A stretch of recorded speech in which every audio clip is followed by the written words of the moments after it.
Karena itulah iblis gemuk telah mencari kakaknya itu di kaki gunung dan membawanya ke tempat si orang tua, melanjutkan pertempuran yang telah terjadi sebelumnya. Si orang tua yang tadi sudah hendak mencangkung untuk melanjutkan pekerjaannya, mendengar suara seruan nyaring itu segera berdiri. Kau betul-betul datang menepati janji, iblis gemuk, kata si orang tua, sambil melirik pada iblis kurus. Iblis kurus memandang mencemooh. Adikku, apakah ini manusia yang telah berani turunkan tangan lancang terhadapmu? Betul, memang dia bangsatnya, sahut si iblis gemuk. Iblis kurus memperhatikan lukisan di belakang si orang tua. Lukisan itu memang bagus sekali serta merangsang. Tidak salah kalau adiknya demikian tertarik dan menginginkannya.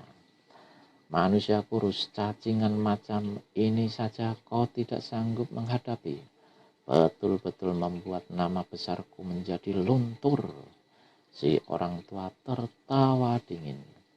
Tampang dan tubuhmu jauh lebih buruk dari aku, iblis kurus. Karenanya tak perlu mencela orang lain. Kakakku, kurasa tak perlu kita bicara panjang lebar dengan bangsat tua ini. Mari kita musnahkan dia, ujar iblis gemuk. Si orang tua tertawa mengekeh. Nyalimu melambung besar kembali, iblis gemuk. Tentu kau mengandalkan kakakmu ini, bukan? Orang tua keparat, ajal sudah di depan mata, masih bisa bicara sombong. Si orang tua berpaling pada iblis kurus lalu berkata, Sobat, nama besar kalian berdua sudah lama ku dengar. Antara kita tak ada permusuhan. Sesudah kau berani berlaku lancang terhadap adikku, apakah itu bukan berarti permusuhan? Potong iblis kurus. Itu salah adikmu sendiri, sahut orang tua itu dengan nada sabar. Dia inginkan lukisanku, aku menolak. Dia memaksa, malah lakukan kekerasan. Salahkah aku memberi sedikit pelajaran padanya? Tapi tidak seorang pun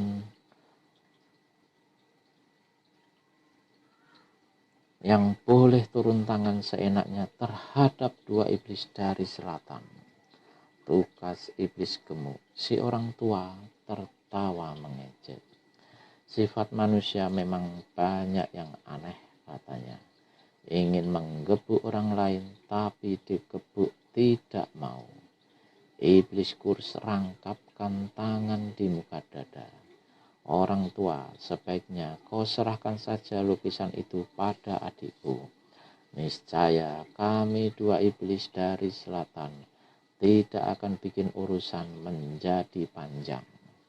Orang tua itu geleng-gelengkan kepala. Heran, katanya. Mengapa di dunia ini masih banyak manusia-manusia yang ingin memaksakan kehendaknya terhadap orang lain? Kau mau serahkan lukisan itu atau tidak? Bentak iblis kurus.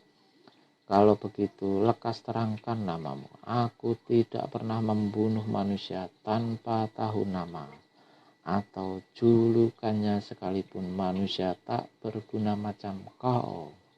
Si orang tua tertawa panjang, tapi kali ini tawanya bernada rawan. Seharian ini banyak sekali orang-orang yang ingin tahu namaku, katanya, padahal semua manusia dilahirkan tidak bernama. Jangan ngaco, lekas beritahu namamu, hardik si iblis kurus sambil maju satu langkah.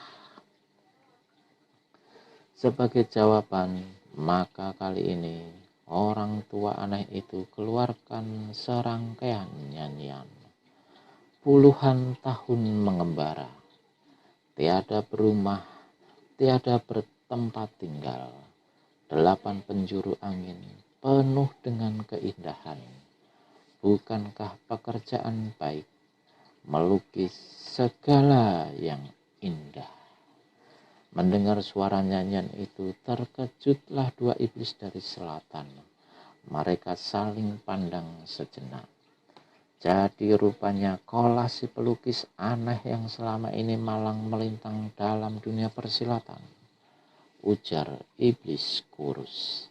Hatinya berdebar juga mengetahui siapa adanya manusia di hadapannya.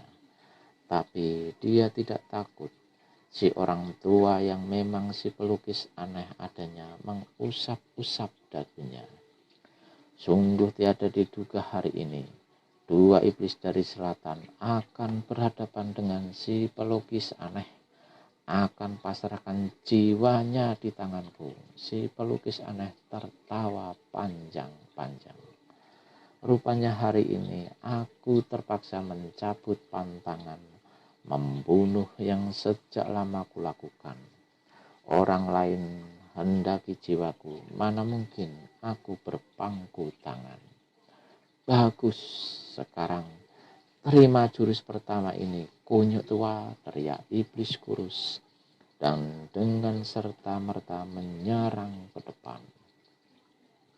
Dibandingkan dengan iblis gemuk yang kepandaiannya sudah tinggi, maka iblis kurus jauh lebih tinggi lagi ilmu silatnya. Tahu menghadapi lawan yang tangguh, maka iblis kurus keluarkan jurus-jurus terhebat dari ilmu silatnya. Sehingga dalam waktu yang singkat serangannya laksana hujan bertubi-tubi melanda tubuh si pelukis aneh. Dalam 5 jurus pertama si pelukis aneh dibikin terdesak hebat. Kesempatan ini dipergunakan oleh iblis gemuk untuk bergerak mengambil lukisan perempuan telanjang yang bersandar di batu. Meski dalam keadaan terdesak, si pelukis aneh masih sempat melihat gerakan lawan yang satu itu. Maka dengan melengking tinggi, orang tua ini melompat sejauh 2 tombak, lalu menukik laksana kilat dan lancarkan satu tendangan ke arah iblis gemuk. Iblis gemuk terpaksa batalkan niatnya untuk mengambil lukisan itu dan buru-buru menyingkir karena angin tendangan lawan deras dan bahayanya bukan olah-olah. Baru saja si pelukis aneh jejakkan kakinya di tanah, maka iblis kurus telah menyerbunya dengan 2 tendangan, 2 pukulan. Namun kali ini si pelukis aneh telah rubah permainan silatnya. Matanya yang tajam dan penuh pengalaman itu sudah melihat kelemahan-kelemahan ilmu silat lawan. Maka sekali tubuhnya berkelebat, iblis kurus merasakan desakan serangan yang hebat sekali, membuat dia selangkah demi selangkah dan jurus demi jurus terdesak hebat. Dia sama sekali tak dapat melihat gerakan lawan. Dan tahu-tahu tangan atau kaki orang tua itu sudah berada dekat kepala atau tubuhnya. Hanya dengan mengandalkan ilmu meringankan tubuhnya yang sempurnalah, maka dia masih sanggup elakkan semua serangan lawan itu. Tapi sampai berapa lama dia sanggup bertahan? Iblis kurus menjadi gemas sekali. Semakin lama seakan terdesak dia.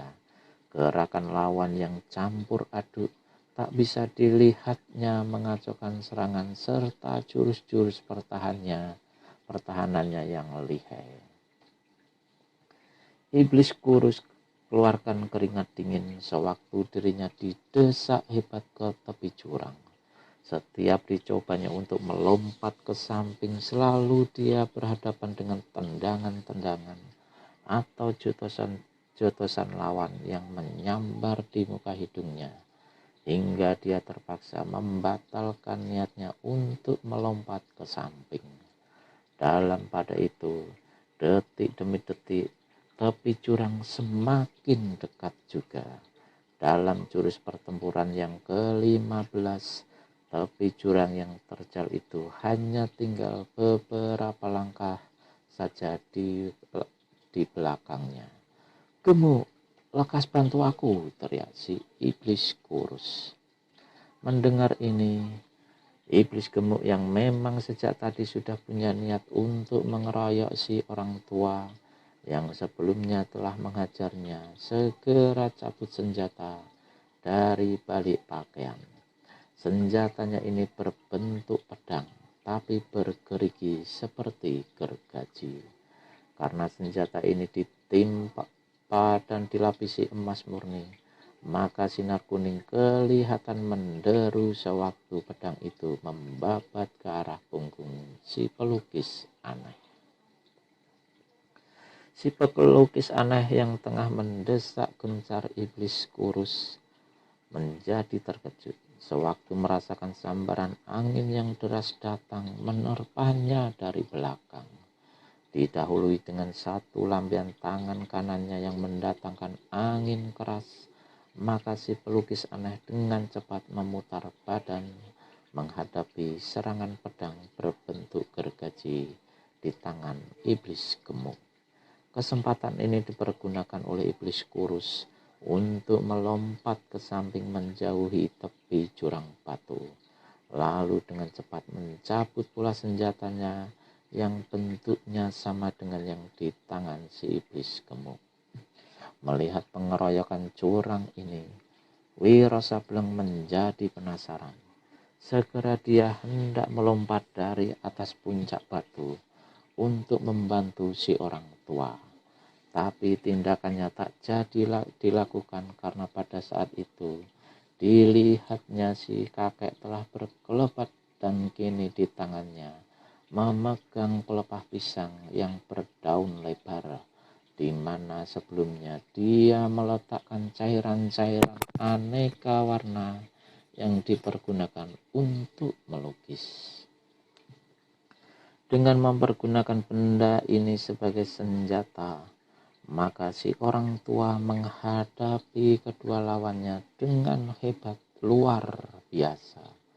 Karena daun pisang itu lebar sekali, ditambah dengan saluran tenaga dalam yang tinggi, maka setiap benda itu berkilat menderulah angin deras luar biasa yang menerpa setiap serangan pedang iblis gemuk dan iblis kurus. Dua sinar kuning senjata pengeroyok bergulung-gulung ganas.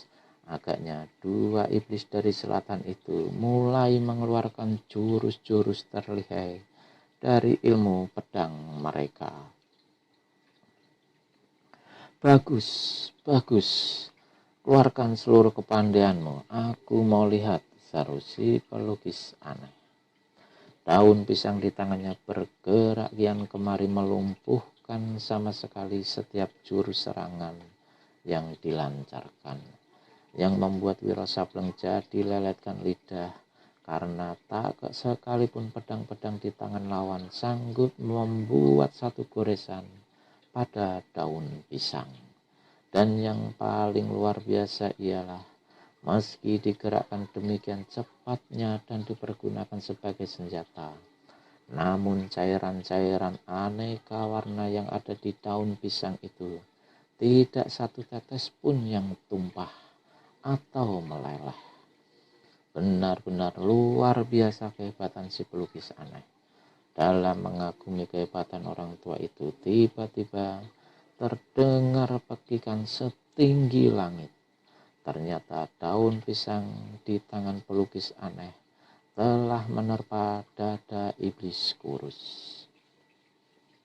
Pedangnya mental, sedang tubuhnya terpelanting sampai beberapa tombak, dan celakanya terus terguling ke tepi jurang. Dengan salah satu tangannya, iblis kurus coba memegang sebuah batu runcing yang menonjol di tepi jurang. Tapi pukulan daun pisang yang dialiri tenaga dalam yang tadi menghantam dadanya telah melumpuhkan sama sekali kekuatan iblis kurus. Meski dia berhasil memegang batu runcing itu dan menahan dirinya agar tidak jatuh ke dalam jurang, namun sia-sia saja. Sesaat kemudian pegangannya terlepas dan tak ampun lagi tubuhnya melayang masuk jurang. Batu-batu runcing menantinya di atas jurang. Untuk kedua kalinya terdengar jeritan iblis kurus yang sekali ini lebih mengerikan. Melihat kakaknya yang berilmu tinggi menemui kematian begitu rupa, iblis gemuk jadi bergidik. Berdua dia tak sanggup menghadapi si pelukis aneh, apalagi seorang diri. Maka tanpa pikir panjang dan tanpa tunggu lebih lama, iblis gemuk segera ambil langkah 1000. Si pelukis aneh tertawa mengekeh. Diambilnya pedang iblis kurus yang menggeletak di tanah. Orang jahat, matamu sudah tak layak hidup lebih lama. Iblis gemuk, teriak si pelukis aneh, lalu lemparkan pedang ke arah iblis gemuk yang tancap gas larikan diri. Pedang itu menancap tepat di pertengahan punggung iblis gemuk, terus menembus sampai di luar ujung pada dadanya. Tamatlah riwayat dua iblis dari selatan. Si pelukis aneh mengusap mukanya, ditariknya nafas dalam-dalam, lalu dia duduk menjelepok di tanah, memandangi lukisannya. Kemudian tanpa palingkan kepala dari lukisan itu, dia berseru, "Orang yang sembunyi di atas batu tinggi, harap turun." Kagetlah Wiro Sableng. Wiro garuk-garuk kepalanya, lalu tanpa sungkan-sungkan lagi keluar dari persembunyiannya dan melompat turun. Wiro jejakkan sepasang kaki di tanah tanpa keluarkan sedikit pun suara. Begitu dia berdiri di hadapan si orang tua, segera dia menjura dan berkata, "Aku yang muda merasa beruntung sekali dapat bertemu dengan tokoh silat terkenal di 8 penjuru angin." Pelukis aneh tidak palingkan kepalanya dari lukisan yang tengah dipandangnya. "Siapa namamu?" "Wiro." "Apa kau punya gelar?" Wiro Sableng tak mau tonjolkan diri menjawab dengan gelengan kepala. Lantas si pelukis aneh bertanya lagi, "Kenapa kau sembunyi di atas batu sana?" "Aku tak ingin mengganggumu, orang tua." "Bagus, kau tahu peradatan juga rupanya." Untuk pertama kalinya si pelukis aneh palingkan wajah dan meneliti Wiro Sableng sejurus. Lalu dia memandang lagi pada lukisannya dan menggoyangkan kepala. "Menurutmu, apakah lukisanku ini bagus?" tanya si pelukis aneh. "Bagus, luar biasa," jawab Wiro Sableng. Si pelukis aneh tertawa pendek. "Kalau lukisannya ini kuberikan padamu, apakah kau mau menerimanya?" Wiro berpikir sejenak. Adipati Pamekasan telah menawar lukisan itu sampai 200 ringgit. Si orang tua tidak menjualnya. Iblis gemuk dan iblis kurus menemui kematian karena inginkan lukisan itu. Nenek rambut putih dibikin kelabakan sewaktu memaksakan kehendaknya atas lukisan itu. Maka adalah mustahil kalau kini si pelukis aneh hendak memberikan lukisan perempuan telanjang itu kepadanya. Wiro menjawab, "Hatimu terlalu baik, orang tua. Aku yang rendah ini mana berani menerima buah ciptaanmu yang bagus luar biasa ini." Si pelukis aneh tertawa dan usap-usap dagunya.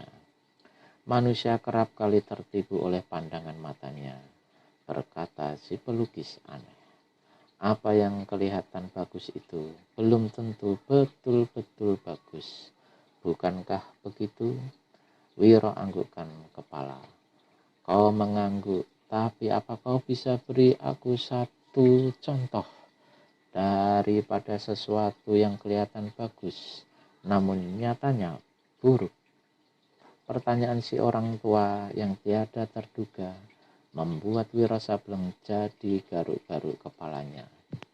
Di kejauhan dilihatnya sebuah gunung hijau membiru. Dia kemudian menunjuk ke arah gunung itu. Kau lihat gunung yang jauh itu, orang tua? Ya, ya, aku lihat. Dari sini kelihatannya bagus sekali. Biru kehijauan. Tapi coba kita mendekatinya. Gunung yang bagus itu tak lebih daripada pohon-pohon besar liar, semak-semak belukar, tanah, batu-batu, dan lain sebagainya. Pelukis aneh tertawa. Kau betul, otakmu cerdik. Tentu kau murid seorang yang bijaksana. Siapa gurumu, orang muda? Wiro Sableng tak menjawab. Dia tak bisa menjawab.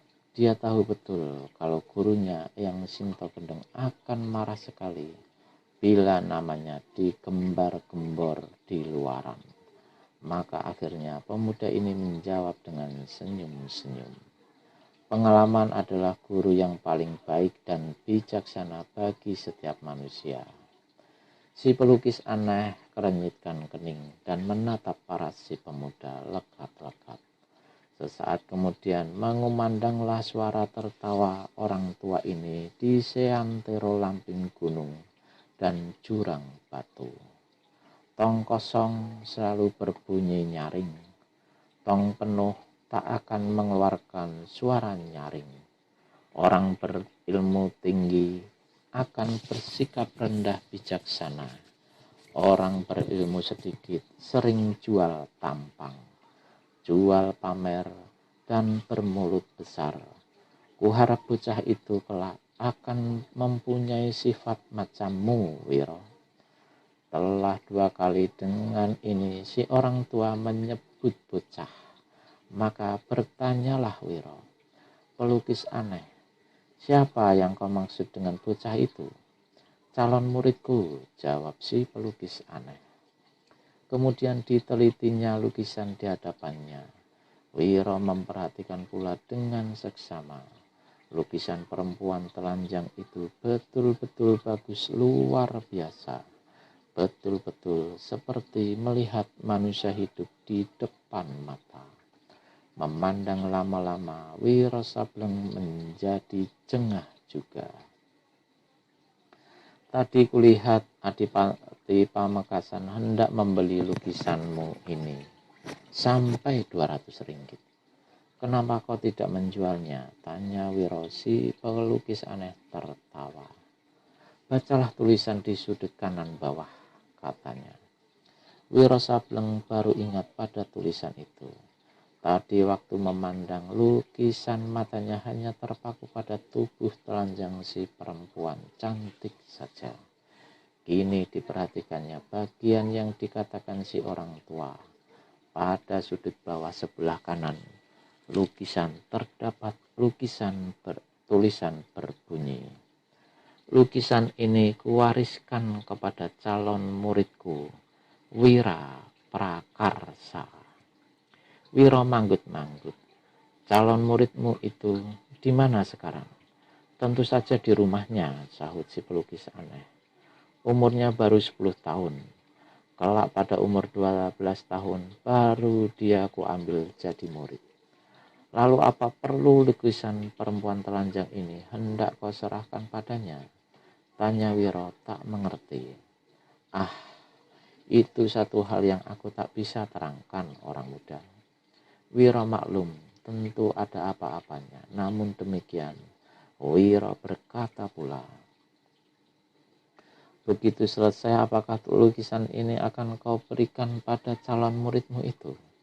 Pelukis aneh gelengkan kepala. Aku tidak terlalu bodoh, jawabnya. Sekarang saja orang-orang jahat sudah pada memaksa untuk kekerasan dengan kekerasan untuk inginkan lukisan ini. Kalau diberikan saat ini pada bocah itu, pasti bisa bahaya. Nanti pada 2 tahun di depan baru ku berikan. 2 tahun ke depan calon muridmu itu baru berumur 12 tahun. Bagaimanapun dia tetap masih disebut anak-anak.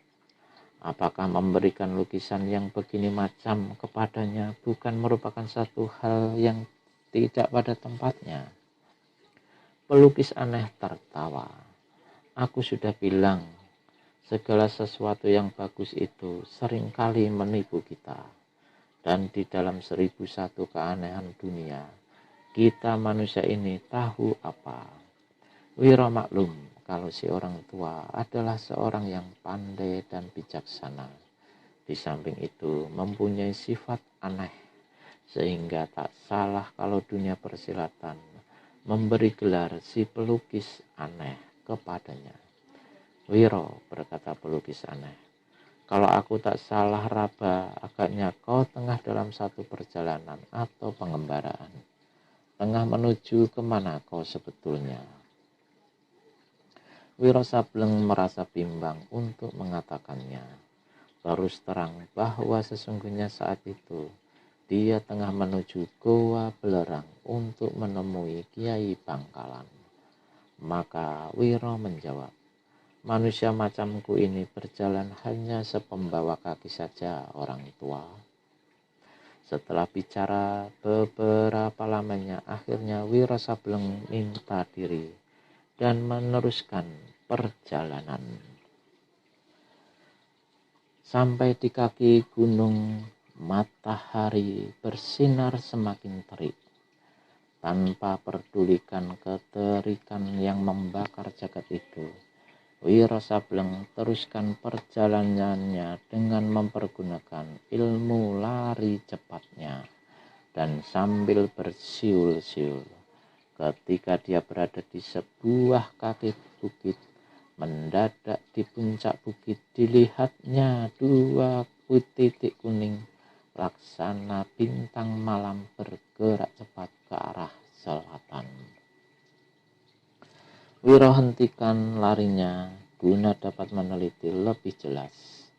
2 titik itu sangat jauh, tapi Wiro yakin itu adalah 2 orang manusia yang tengah berlari cepat. Wiro memperhatikan terus.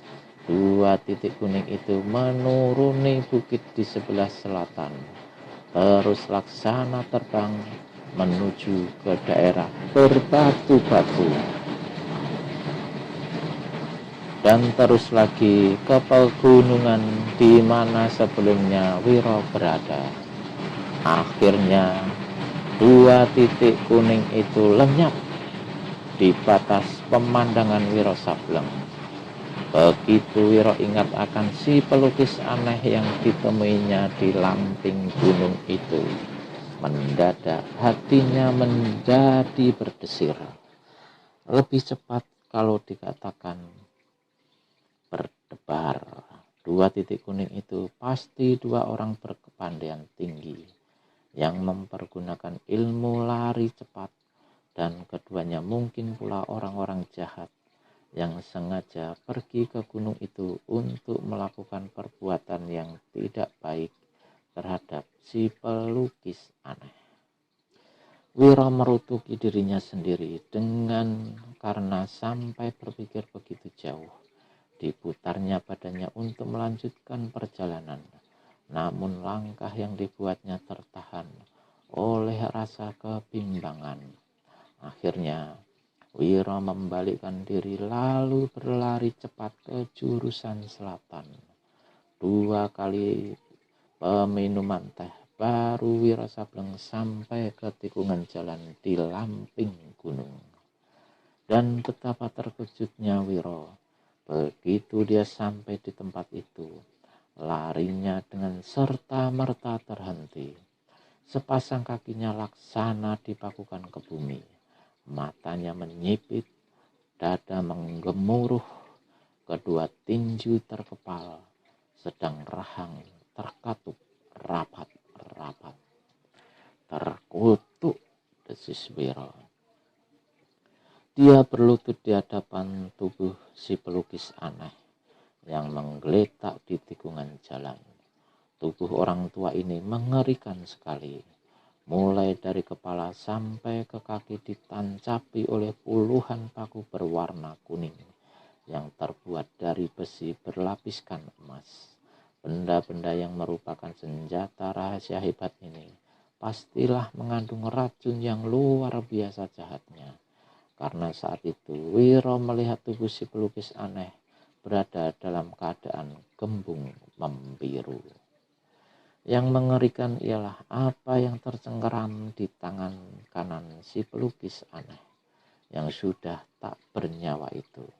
Pada jari-jari tangan kanannya tergenggam sebuah kutungan lengan yang tertutup kain kuning. Warna kain ini mengingatkan Wiro pada 2 titik kuning yang dilihatnya sebelumnya. Melihat kepada bentuknya, pastilah potongan lengan jubah seseorang. Tidak rupanya telah terjadi lagi pertempuran di tempat itu antara si pelukis aneh dan 2 orang berpakaian kuning yang dilihat Wiro di kejauhan, yaitu sewaktu di kaki bukit sebelah utara. Meski menemui kematian di tangan 2 pengeroyok, namun si pelukis aneh masih sanggup membetot putus lengan kiri salah seorang lawannya hingga tanggal, dan dalam matinya masih mencengkeram lengan itu. Wiro Sableng tersentak sewaktu dia ingat pada lukisan perempuan telanjang. Tapi lukisan itu telah lenyap dari situ. Pasti 2 manusia berpakaian kuning pengeroyok si pelukis aneh itulah yang telah mencurinya. Wiro berdiri perlahan. Dia tak berani menyentuh tubuh si pelukis aneh, meski dirinya kebal terhadap segala macam racun. Dia harus menggali sebuah lubang dan mengubur si orang tua. Tengah dia memandang berkeliling mencari tempat yang baik, mendadak Wiro melihat sepasang kaki kecil tersembul di balik unggukan batu yang terletak tak seberapa jauh dari tepi jurang. Cepat-cepat Wiro melangkah ke batu itu. Di sini ditemuinya seorang anak kecil berpakaian compang-camping, menggeletak tak bergerak. Kepalanya ada benjut besar. Saat diperiksa ternyata dia cuma pingsan. Setelah ditolong dan diurut-urut dadanya, akhirnya anak ini siuman. Begitu siuman, dia menangis, tampangnya tolol sekali. Namamu tentu Wira, tegur Wiro. Anak itu hentikan tangis dan seka kedua matanya, lalu memandang pada Wiro Sableng. Saat dia melihat tubuh si pelukis aneh, maka anak ini kembali menangis lebih keras. Setelah reda, Wiro menanyakan bagaimana dia sampai berada di tempat itu. Dengan terhenti-henti oleh sesenggukan, maka si anak memberi penuturan. Namanya memang Wira Prakarsa, calon murid si pelukis aneh. Katanya dia tengah bermain-main di depan rumah saat 2 orang berpakaian kuning bertampang mengerikan mendatanginya. Salah seorang dari mereka langsung mendukungnya dan membawanya lari luar biasa cepatnya. Sepanjang jalan orang yang mendukungnya itu tiada henti menanyakan di mana letak pegunungan yang biasanya didatangi oleh calon gurunya. Karena tak tahan dipukuli, akhirnya dia memberitahu. Dan setelah sampai di tempat si pelukis aneh, maka langsung saja kedua orang berpakaian kuning itu menyerang calon gurunya. Menurut penuturan si anak, lama sekali kedua orang itu bertempur. Kemudian ada sambaran angin yang menyerempetnya, sehingga membuat dia terpelanting. Kepalanya membentur batu, lalu dia tak ingat apa-apa lagi. Wiro maklum, Begini apa yang telah terjadi. Apa kau pernah melihat kedua orang itu sebelumnya? Wira Prakarsa menggeleng. Tadi kau katakan muka kedua orang itu mengerikan sekali. Bisa kau mengatakan apa-apa yang mengerikan itu? Si anak sekali lagi sepasang matanya lalu menjawab dengan masih sesenggukan. Yang mendukungku matanya cuma satu, berewokan. Kawannya juga berewokan, bermata besar merah, tak berpunya kuping. Wiro Sableng merenung, tak pernah dia bertemu dengan dua manusia macam itu. Juga tak pernah mendengar tentang ciri-ciri mereka sebelumnya. Apa kau tahu apa yang dibuat gurumu di sini sebelum dia meninggal? Dia melukis, katanya. Lukisan itu untukku. Di dalam lukisan itu ada. Si anak tarik kembali lidahnya dan tak teruskan bicara. Ada apa? Tanya Wiro ingin tahu. Tidak, tak ada apa-apanya, menyahut si anak. Lalu kembali dia menangis. Wiro Sableng semakin yakin bahwa di dalam lukisan itu mesti ada apa-apanya. Ada tersembunyi satu rahasia besar yang cuma si pelukis aneh dan calon muridnya itu yang tahu.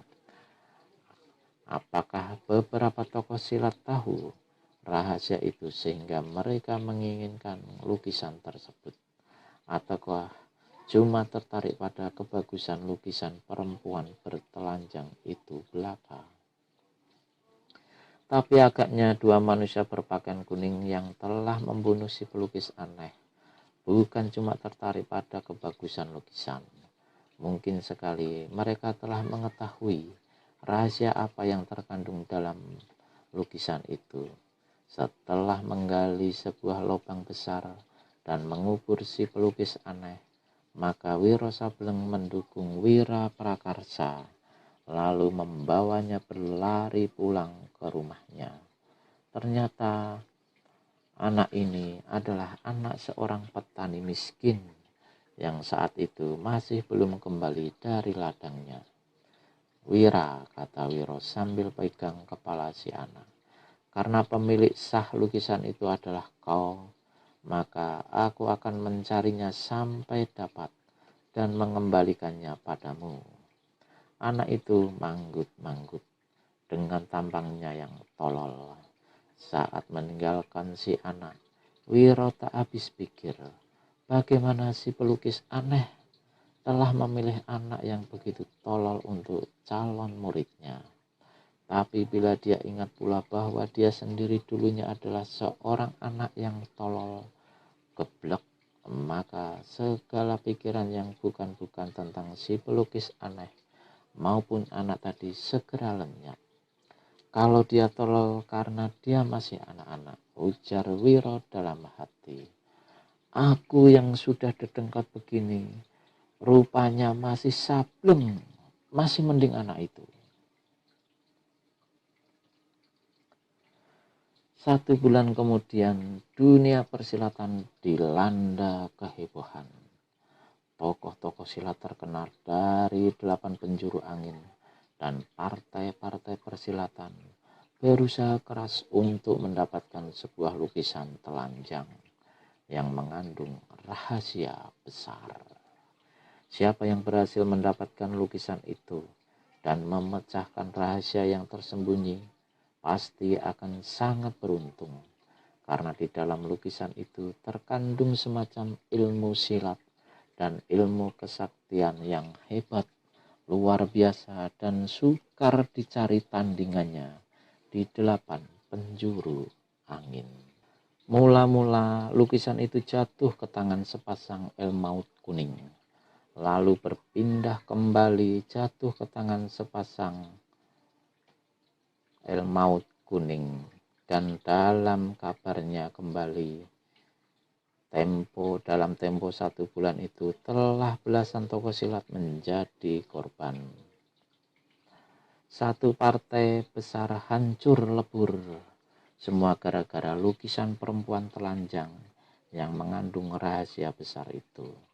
Wiro Sableng tengah berlari di antara rapatnya pohon-pohon dan semak belukar di dalam sebuah rimba belantara saat satu suara dengan santar menggledek membentaknya, "Berhenti!" Wiro Sableng terkesiap dan hentikan larinya. Belum lagi dia sempat berpaling, tahu-tahu sesosok tubuh telah berdiri di hadapannya. Orang ini berjanggut putih yang panjangnya sampai ke dada. Selempang kain putih menutupi badannya. Pada sisi kiri kanan tergantung dua buah bumbung tua. "Dewa tua," seru Wiro. Hatinya gembira tapi juga bersangsi.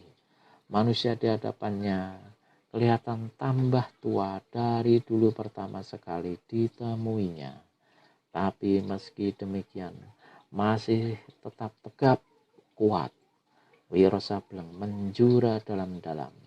Orang tua di hadapannya tertawa gelak-gelak, lalu mengangkat salah satu bumbung bambu dan meneguk tuak di dalamnya sampai lepas dahaganya. Setelah menyeka mulutnya yang berselemotan tuak, maka Dewa Tuak berkata, "Beratus hari mencarimu, saat ini baru bertemu." Diam-diam Wiro mengeluh. Apakah orang tua ini masih hendak melaksanakan niatnya yang tempo hari, yaitu memaksa menjodohkannya dengan muridnya? Untuk mengetahuinya, maka Wiro cepat-cepat bertanya, "Apakah kau masih hendak memaksakan niatmu tempo hari, Dewa Tua?" Dewa Tua angkat lagi bumbung tua dan meneguknya beberapa kali. Kemudian digelengkan kepalanya perlahan-lahan. Mukanya kelihatan merah oleh hangatnya minuman yang diteguknya itu. Melihat gelengan kepala ini, Wiro merasa lega sedikit. Namun demikian, apa pula gerangan yang membuat si orang tua berkata bahwa telah beratus hari dia mencari-cari dirinya.